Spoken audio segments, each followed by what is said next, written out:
आपल्यासोबत या ठिकाणी पारनेर तालुक्याचे नेते जिल्हा परिषदेचे माजी उपाध्यक्ष सुजितराव झावरे पाटील आहेत. पारनेर तालुक्याच्या राजकारणामध्ये आपल्याला मोठ्या प्रमाणात एक राजकीय वातावरण बदलताना दिसत आहे. सुजितराव झावरे पाटील येत्या 6 नोव्हेंबर रोजी महाराष्ट्र राज्याचे उपमुख्यमंत्री एकनाथ शिंदे साहेब यांच्या प्रमुख उपस्थितीमध्ये शिवसेना या पक्षामध्ये प्रवेश करत आहेत. त्या अनुषंगाने त्यांची पारनेर शहरामध्ये मोठी प्रवेश सभा होणार आहे. या सभेची तयारी पारनेर या ठिकाणी सुरू आहे. तर आपल्यासोबत आता सुजितराव झावरे पाटील व त्यांचे सहकारी या ठिकाणी उपस्थित आहेत. तर दादा, मला एक विचारायचं आहे की 6 तारखेचं नियोजन आपण कशा पद्धतीने करत आहात आणि आपली रणनीती कशी आहे? दिनांक 6 नोव्हेंबर म्हणजे गुरुवार येतो. त्या दिवशी दुपारी 2 वाजता पारनेरला ग्रामीण रुग्णालयाच्या शेजारी शिवसेनेचा मेळावा होणार असून त्यामध्ये आम्ही असंख्य कार्यकर्ते माननीय उपमुख्यमंत्री एकनाथरावजी शिंदेसाहेब यांच्या उपस्थितीमध्ये प्रवेश करीत आहोत. त्या प्रवेशामागची भूमिका मी काही खूप खोलवर जाऊन विशद करणार नाही. याचं कारण या तालुक्यातल्या अगदी छोट्या छोट्या मुलाला सुद्धा माहिती की हे सगळं कसं घडलं, त्याच्यावर मी अधिक काही खोलवर जाणार नाही.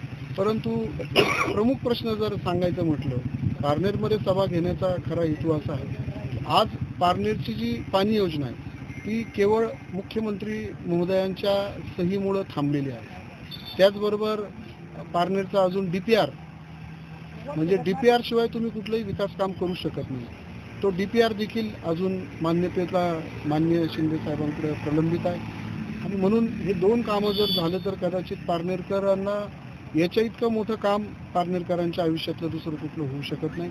म्हणून ही सभा मी ढवळपुरीत घेऊ शकलो असतो, ही सभा मी टाकडीत घेऊ शकलो असतो, ही सभा मी निघोजला घेऊ शकलो असतो, सुप्यात घेऊ शकलो असतो. पण पारनेर हे सेंटरचं गाव आहे आणि त्या ठिकाणी ही सभा आम्ही आयोजित केली.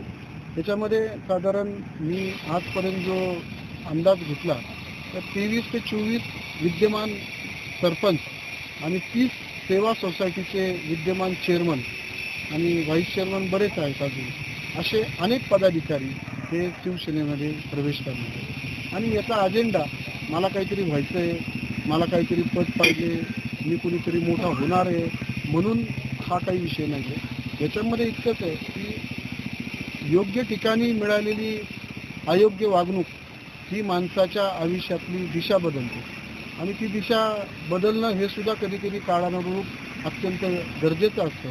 कारण की काळाप्रमाणे चालत असताना जर मी उद्याच्या काळामध्ये विकास कामं या तालुक्यामध्ये करू शकलो नाही तर मला भविष्यामध्ये माझं राजकीय करिअरसुद्धा त्याच्यामध्ये धोक्यात येऊ शकतं.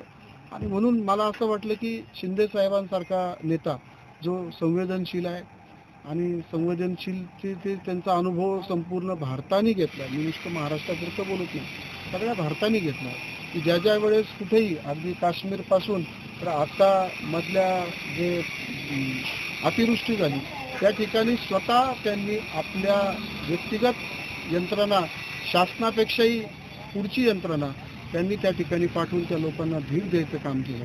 अशा नेत्याच्या बरोबर जाणं हे खूप महत्त्वाचं आहे. मी आजपर्यंत आजवर अनेक नेते पाहिले, परंतु मला एक लक्षात आलं की बऱ्याच ठिकाणी केवळ मतांच्यासाठी वापर त्या ठिकाणी होतो. परंतु शिंदे साहेबांच्याकडं बघितल्यानंतर त्यांच्याकडून मला एक असा विश्वास आणि त्यांच्याकडनं मला अशी एक दूरदृष्टी दिसली की मी येत्या 4 वर्षामध्ये 100-200 कोटींपेक्षा जास्त निधी या तालुक्यामध्ये त्यांच्या माध्यमातून आणू शकतो. आणि शेवटी लोकांना काय लागत असते, लोकांना विकास कामेच लागत असतात, असं माझं व्यक्तिगत मत आहे. आजपर्यंत मी कुठल्याही सत्तेत नसताना मी आजही गेल्या 25 वर्षापासून या तालुक्यामध्ये दर 2 दिवसांनी 3 दिवसांनी कधी 10 लाखाचं, कधी 25 लाखाचं, कधी 50 लाखाचं असं सगळे भूमिपूजन कोणाच्या हातापाया पडून करत असतो.